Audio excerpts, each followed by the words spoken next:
Oke, ketemu lagi dalam video saya dalam bahasa Indonesia. Gimana kabar kalian?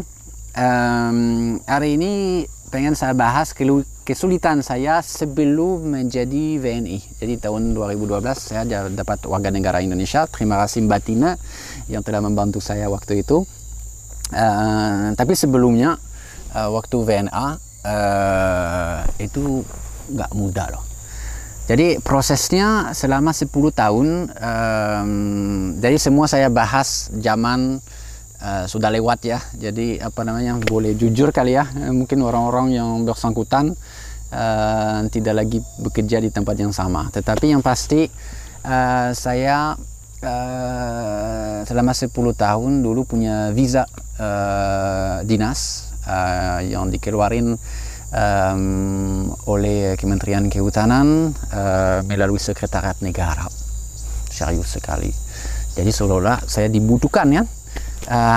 Tetapi kendalanya dengan visa itu, waktu itu saya harus punya izin keluar dari Indonesia. Jadi kalau saya mau keluar dari Indonesia untuk mencari dana dan lain sebagainya, saya harus dapat izin. Dan untuk dapat izin, saya harus bayar. Bayarnya nggak jelas, sampai paspor saya, misalnya pesawat saya itu besok, sampai 1 hari sebelumnya saya masih belum pegang paspor. Sampai saya harus ketemu orang tertentu malam hari, kasih sedemikian banyak uang agar paspor saya dikembalikan ke saya, agar saya bisa berangkat dengan di dalam paspornya izin keluar.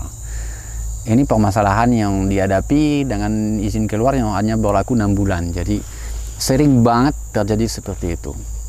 Di daerah, kalau kita masih WNA, dan di Indonesia waktu itu, saya rasa masih sampai sekarang masih sama, tidak bedain apakah itu kita yayasan, NGO atau perusahaan besar, itu nggak ada bedanya. Jadi yang sering urus hal itu buat saya itu Prada, istri saya. Dan sangat sulit karena kita harus lapor di imigrasi, harus lapor di kepolisian, harus lapor di Depnaker. Dan kalau kita bahas Depnaker, pernah terjadi orang Depnaker itu berkaitan dengan korupsi. Mau nggak mau, saya juga tidak basa-basi, memang itu kenyataan. Pernah saya, walaupun sudah puluhan tahun yang lalu, tapi pernah ada orang Depnaker yang datang di rumah bilangnya, Shani, kayaknya izin kerja harus diperpanjang ya, karena harus punya izin kerja kalau kita orang asing kan. Walaupun kita bekerja tanpa gaji seperti saya, tetap harus ada izin kerja. Coba cari akalnya, saya juga nggak paham. Tapi oke, harus ada izin kerja. Dan waktu itu pernah orang Depnaker datang di di rumah. Shani perlu izin buat izin kerja lagi yang baru ya, perlu diperpanjang. Oke, boleh, tapi saya butuh ke Bali, kata orang Depnaker itu. Artinya saya harus bayarin liburan dia ke Bali agar saya bisa dapat izin kerja. Korupsi, tapi kenyataan. Habis itu kita berhubungan dengan kepolisian yang mengawasi orang asing di dalam negeri. Pernah ditolak di hotel Sumatera Barat pernah. Itu karena kan kalau orang asing nginap di salah satu hotel, biasanya terjadi di daerah-daerah yang memang tidak ada wisatawan ya. Zaman itu yang pasti. Jadi hotelnya menolak, tidak bisa menerima saya karena saya orang asing. Ada seperti itu karena dia malas lapor.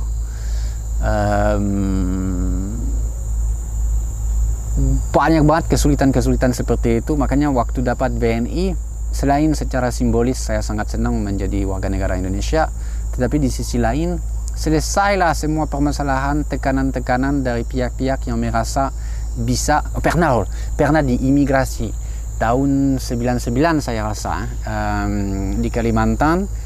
Saya mau perpanjangan visa karena di awal begini. Jadi di awal sebelum dapat visa dinas, dulu saya sudah dapat MOU dengan pemerintah, tapi belum ada kejelasan dari segi imigrasi. Saya harus setiap 2 bulan ke luar negeri. Setiap 2 bulan saya harus ke Singapura, tapi saya nggak punya uang, jadi saya harus biasanya di bandara, hanya untuk dicap dan paspornya dan bisa kembali ke Indonesia. Dan di imigrasi dilihat bahwa saya kok 2 bulan keluar sebentar, masuk lagi, pasti Anda bekerja ya, kata orang imigrasi kan nggak boleh seperti itu. Salah gunakan visanya intinya kan, karena masih visa turis untuk ujungnya. Walaupun saya sudah punya MOU-nya, jadi harus bicara lama, ujungnya pasti uang sampai dapat visa dinas itu. Dan salah satu sekali itu di Kalimantan, jadi saya harus perpanjang visa saya. Waktu itu visa sosial budaya, jadi masih belum ada visa dinas dari kehutanan. Orang imigrasi suruh saya masuk di kantor, keluarin borgol. Dia bilangnya, nah Anda itu akan pakai ini loh, kalau sama saya itu tidak baik, artinya kalau saya tidak kasih uang. Saya sudah lama tidak berhubungan dengan imigrasi, dan yang saya cerita ini itu benar-benar di awal, mungkin tahun 99 atau tahun 2000. Tapi itu nyata, itu pernah terjadi. Jadi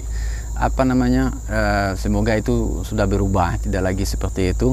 Tapi kesulitan yang nyata, korupsi yang nyata yang saya hadapi pada saat saya masih warga negara asing. Jadi sekali lagi, tidak bedain apakah kita sebuah yayasan, kita kerja untuk membantu negeri, melindungi alam, atau kita perusahaan besar. Mungkin malah lebih mudah itu Pak bagi orang asing yang menjadi tenaga ahli misalnya di perusahaan besar, perusahaan sawit atau tambang.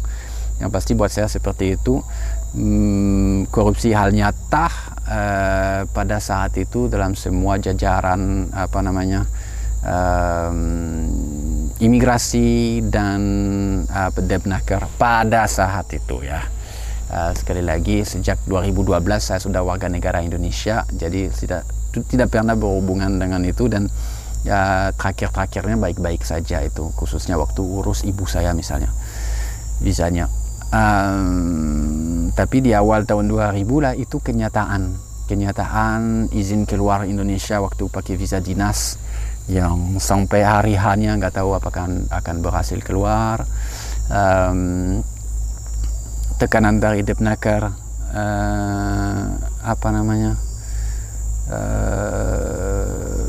pada saat harus perpanjang izin kerja, itu satu kenyataan gitu. Jadi, tapi lucunya kalau saya bahas hal itu dengan orang asing yang misalnya tinggal di Bali, banyak di antara mereka bilangnya, oh enggak gampang kok, nggak pernah itu masalah-masalah seperti itu. Dan di tahun 2012 waktu saya menjadi warga negara Indonesia di Palangkaraya, saya rasa saya orang yang pertama, orang asing yang dinaturalisasi, yang dapat warga negara Indonesia. Jadi saya cukup bangga, hampir mau bikin pesta itu di imigrasi sana, itu saling mereka tidak berpengalaman. Oke, jadi ya walaupun saya bahas hal-hal yang lama yang berkaitan dengan korupsi, mudahan segala hal yang saya cerita itu sudah tidak ada lagi ya. Yang pasti saya tidak ingin cari tahu dan tidak ingin berhubungan lagi dengan orang-orang yang dulu yang mempersulitkan saya waktu masih VNA. Oke. Kalau ada pertanyaan silakan. Video ini nggak panjang, tapi saya pengen banget kalian tahu bahwa kesulitan bagi orang asing yang pengen membantu di Indonesia dari segi perizinan pun itu tidak begitu mudah ya. Oke, thank you banget. Saya tunggu komen kalian ya.